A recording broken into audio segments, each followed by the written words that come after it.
Want to welcome in studio, continuing our MMA week. Very pleased to have with us Matt Hughes, UFC Hall of Famer, and all-around good guy in studio. How are you, sir? I'm doing very well. Thanks for coming in, man. Not a problem. I was actually in D.C. The last couple of days trying to get the sport legalized there, so it was an easy hop to come here. I had home tonight then. So MMA is not legal in Washington, D.C.? In New York. Oh, in New York State. New York. Yes, I've been in New York. So it's one of the two states where it's not. That and Connecticut are the only two states where it's illegal. And Funny thing is, though, they allow amateur fighting where the fighter doesn't get paid, but they won't allow professional fighting. So really? They got it backwards a little bit. Yeah. Now, do I understand correctly that Governor Cuomo actually had some good things to say? Yes. He is for it. That's As good. with most of the people in the state, the revenue the UFC would bring would be tremendous. What is the objection then? It's a long story. The UFC is owned by two brothers, Lorenzo and Frank Fertitta. That's a small. Their dad had a small casino. They're non-union, and the culinary union in Las Vegas is throwing any type of a stink they can about anything they have their dealings in. So this has nothing to do with the fighters. This has nothing to do with the sport. This is and nothing that the fans would even care about. Let's correct, say, right? Correct. It's just the way sometimes this world is. Yeah. Well, again, it's amazing how that works out in all different types of issues. Not only with what you guys are dealing with, but even in terms of the gun control debate, where Governor Cuomo came down, obviously on a very different side of the aisle when it comes to gun control. But Matt, I want to talk about you as a hunter for a second, then get back to the sport and kind of tie it all in if we can. Did you grow up hunting? I grew up on a farm. Miles away from everything else. We had 5 miles to my next really decent neighbor that I could have played with. Wow. And I'm always going to say we, because I grew up with a twin brother, and it was always him and I. Okay. Without him, I think I would have went crazy out there by myself. But had a great upbringing. We worked a lot for my dad, and at any time I could go in, grab a gun, a .22, get some shells, and go out, and we could plink all day long. So we did that a lot. We went out, hunted, shot around, and just had fun with it. We were allowed to do that. You were allowed to do that. Allowed. See, that's a key word right there, because it does take that parent at some point saying, "All right, go. I trust you. Go and do your thing." My dad wasn't a hunter. He was not. He did do a little rabbit and maybe squirrel hunting, but he kind of taught us the basics, and we could go out and plink all we wanted. Then when we got older, it was rabbit. Now my favorite thing to hunt is still quail, pheasant, and dove. So I love swinging shotguns. Nice. How much time are you able to make for hunting? Well, me being part of a hunting show, I hunt a lot. Yeah. Just came from Africa a little while ago, going back to Africa this summer. So I will be hunting, every day. A couple times a day, every month for at least. So wow. Pretty lucky guy. A lot of people in my small hometown are envious of the fact that I kind of get paid to hunt, and they have to pay for things and don't get the opportunities I do. So I'm a very lucky guy. How different is? I know it has to be different, but how different is it hunting without the cameras there now, or is it really that different? It is different because when an animal comes up to you, you can't just shoot it. You want to get a little pre-roll. They want to see the animal. It's got to be close enough to be within camera range. So when we were in Africa, we had to get within 200 yards. If it wasn't, I would have taken a longer shot, but get a good view of that animal. So there's a lot of things you've got to do for that camera to be right. You got another guy in your blind with you, or another guy walking around with a big camera lugging it around. So there's a lot to go with hunting. A lot of people don't like doing it. Me, it just it doesn't matter. Yeah. The guy, I always have a great crew with me. So Blake, my cameraman, he always he pretty much tells me what to do anyway. I call him my mama. I call him Mama because he always tells me what to do. That's awesome. Have you been paying close attention to the gun control fight? I have. Yeah. I have. I have several guns.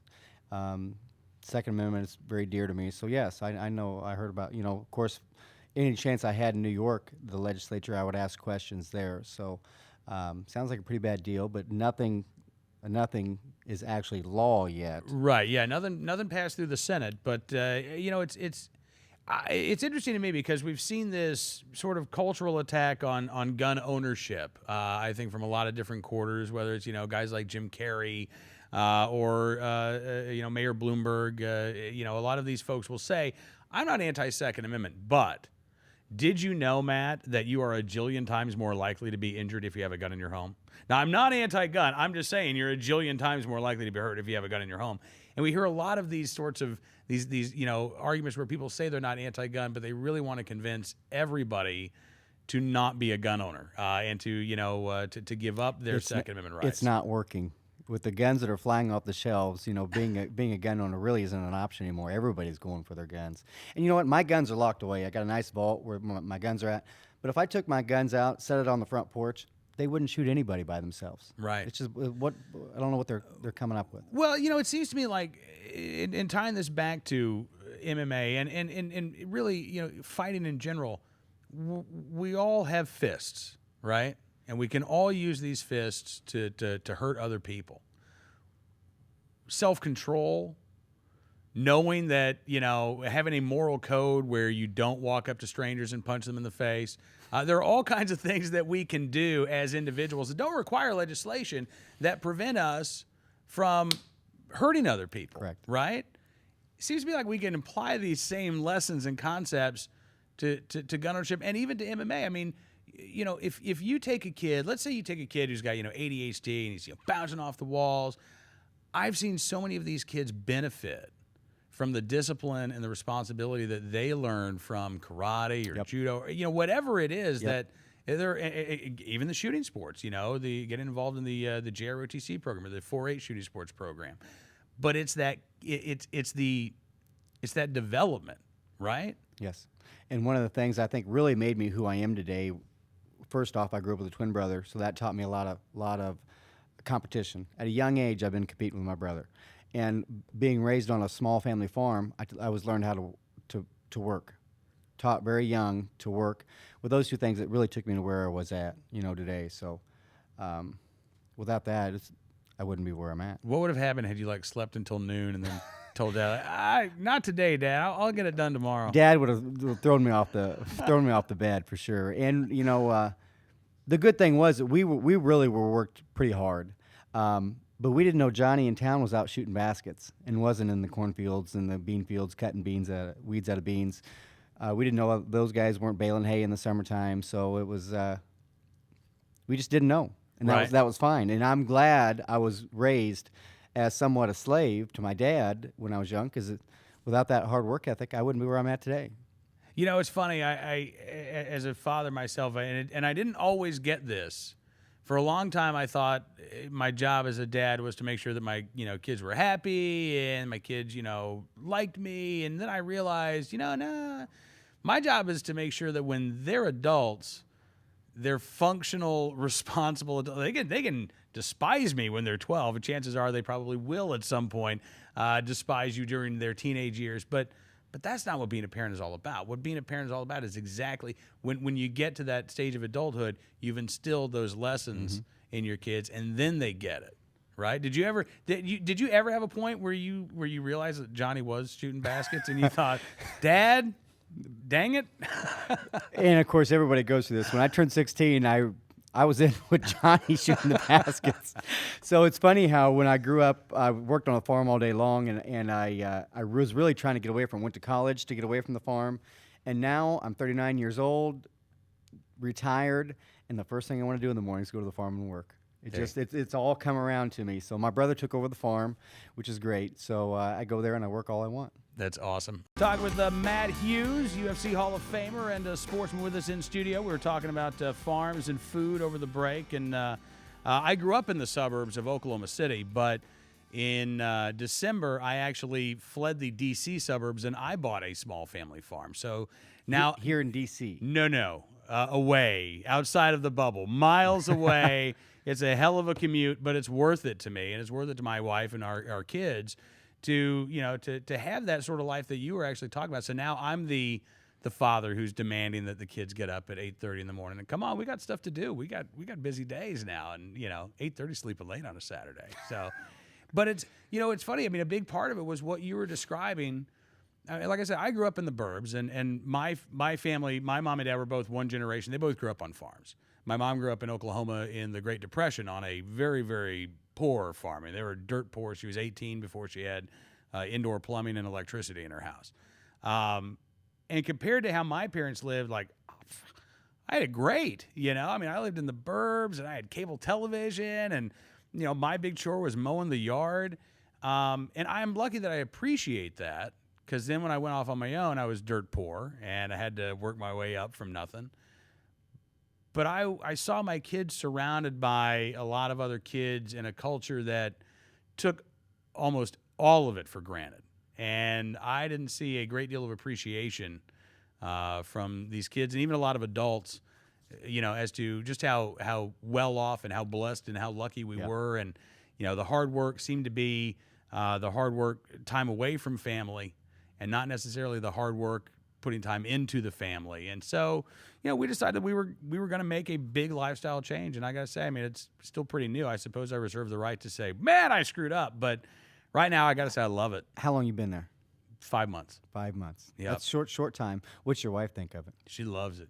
And I'll tell you what, I mean, she's the one who's really, she's down there more than I am, you know, and so she's really involved. But last Friday night, as I was driving down, we had big storms roll through, and she called me, and she said, you'd be so proud of me. She said, we had 4 trees come down across the road, and I got the truck, I grabbed a chain, and I was up there, and I was pulling the trees out with everybody. And I said, good for you. Good for her. So my wife's the complete opposite. If I'm in the field driving a tractor for my brother, she will not even bring me lunch, because she knows in a month she'll be riding in the tractor.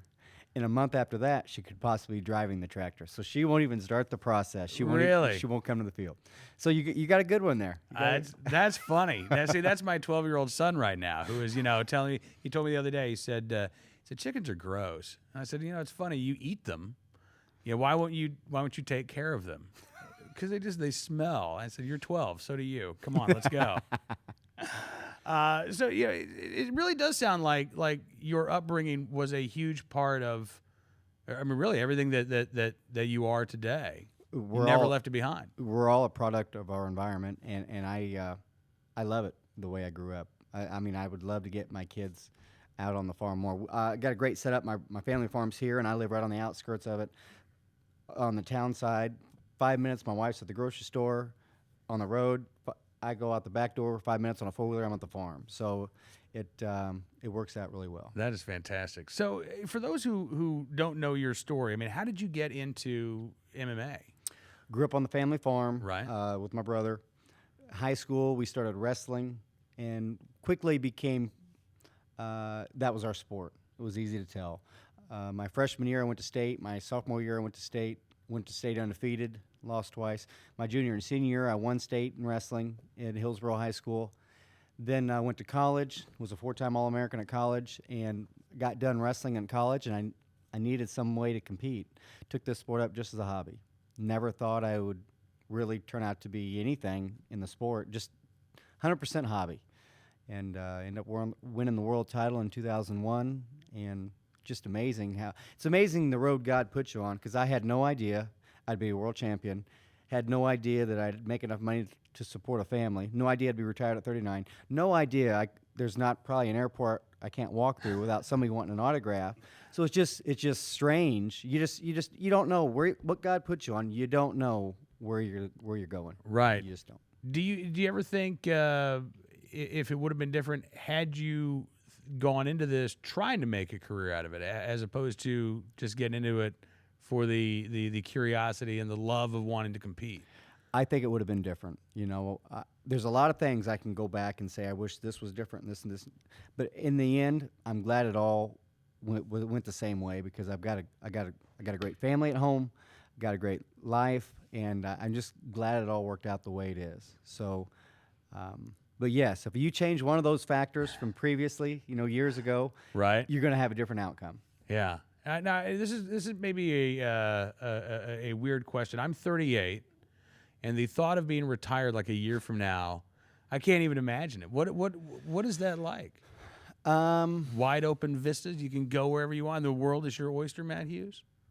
I'm really fighting with getting older. Yeah. I'm 39. I've competed my whole life.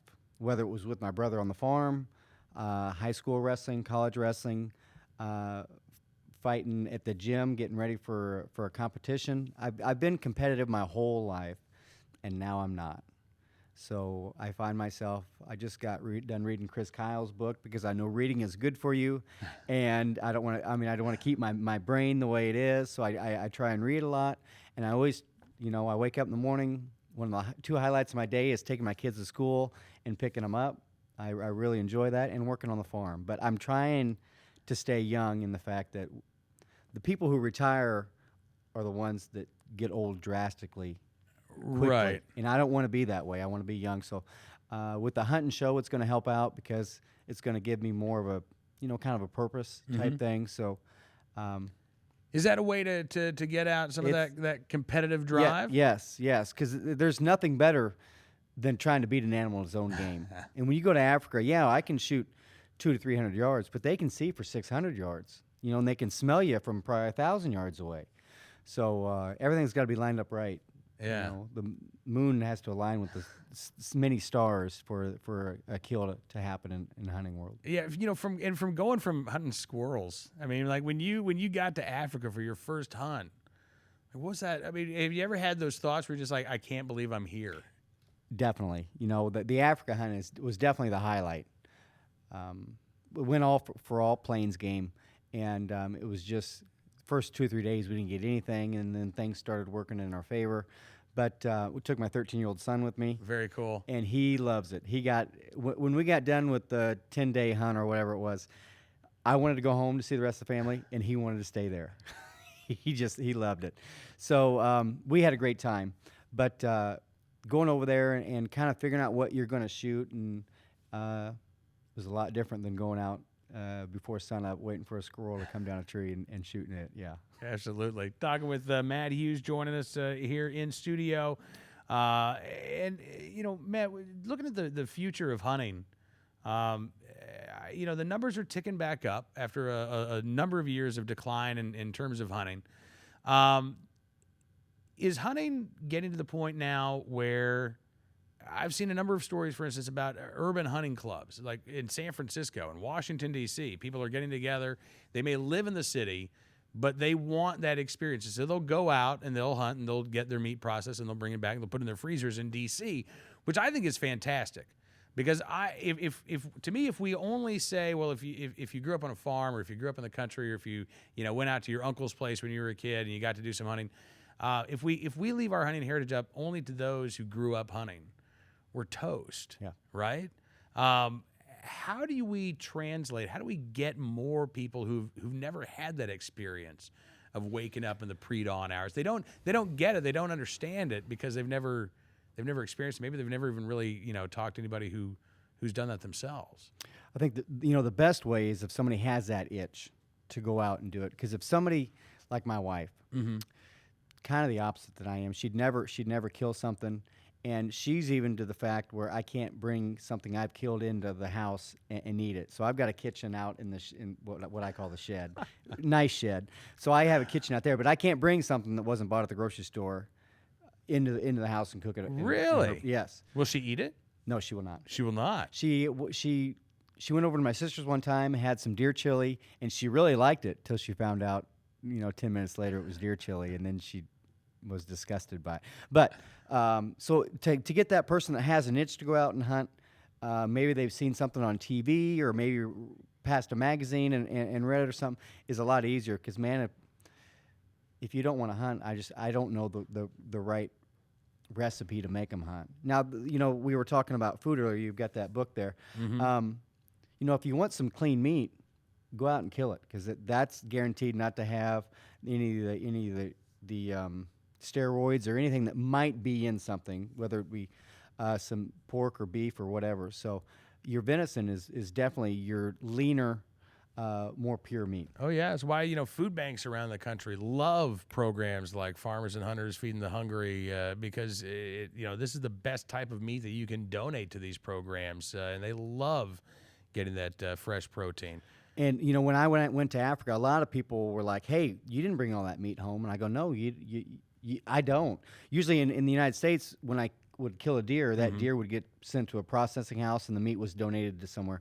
In Africa, you just buy the skull and the hide. The meat all stays with the outfitter, and then I ate somebody's meat that killed something from 2 weeks before I was there. So, or when they gave it to a town or a village or something, and the fed. So when you shoot an animal in Africa, everybody's happy because people around there are going to eat. I'm having a great time hanging out with Matt Hughes. You got to come back, man. This is too much fun. Will you come back at some point? I will come back. Okay. I love driving from the airport here, just seeing all the history. This is an old town, so I like that architecture and just the old feeling. Yeah, we don't do our show from D.C. itself because they're too anti-gun. So we do it from the Commonwealth of Virginia and Alexandria, where there's history and freedom. And well, I'll give you a quick little tour after the show's I would over. love that. The actually right out here, the street right out here, George Washington surveyed. Believe it or not, was the survey when he was like 16 years old for these streets. So Interesting. yeah. All right, we got the Gunversation tweets coming in here. David says, I also had to work at a young age. Teaches such a great responsibility. That's what we need more of. How much of this, when you look at the young fighters who are starting out now, do a lot of them have the same background that you did? No, I came up. My first fight was in Chicago in 1997 for $100, and I thought I was making really good money. So I came up and I had probably 20 to 25 fights before I hit the UFC. Definitely before I became the champion. So I grew up and I really climbed the ladder. These younger guys are getting on the reality show and they're fighting 2 or 3 times, getting on there, and then boom, they're in the UFC. So some of the guys could have 5 fights and be a big name in the UFC already. So it's a lot different. I grew up. My road was hard knocks, and theirs is kind of fame through the reality show. Right. And it's interesting. I guess boxing never went through that period because we never had the rise of the reality show. While boxing was really in its what I would consider to be its heyday. Yes. How are you worried at all that will change the culture of the sport? What would worry me is these younger guys being a little immature in the sport would do something, would start doing some silly things, and it bring down the whole sport for everybody else. So if you get a couple bad apples, it can really ruin things for everybody. Right. But other than that, no, I think that the UFC is very well run. So they do a great job with their athletes, and as long as management has a control on things, they're going to be fine. Yeah. Who are the guys that, and again, if you have guys like yourself who are also sort of keeping an eye on the younger generation, I think that helps. Who were the guys that you really looked up to when you entered in? When there's a couple guys. Pat Miletich was my coach, and when I started fighting, he was the world champion. So I looked up to him a lot. When I get in the UFC, Randy Couture was in the UFC before I was.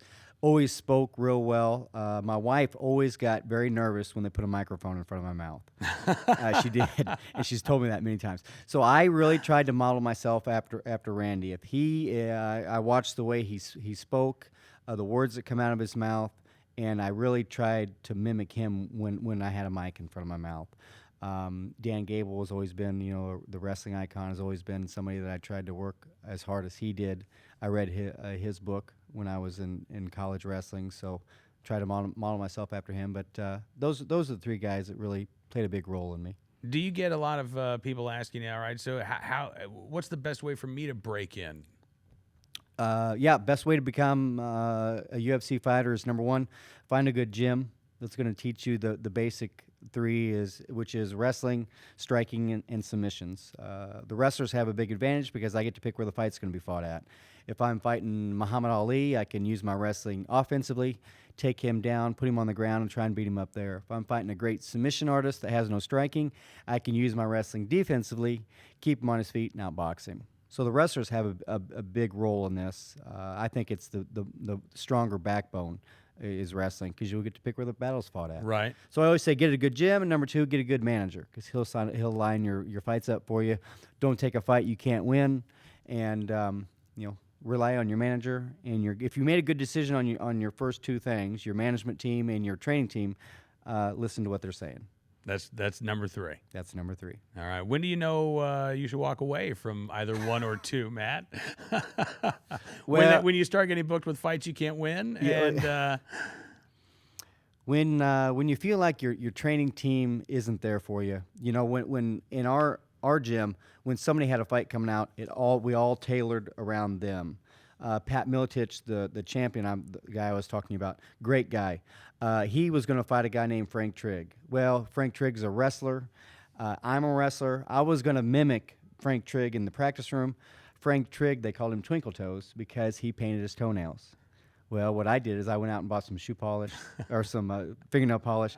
I painted my toenails just to give a message to Pat. Hey, I'm your Frank Trigg. I'm going to get you ready.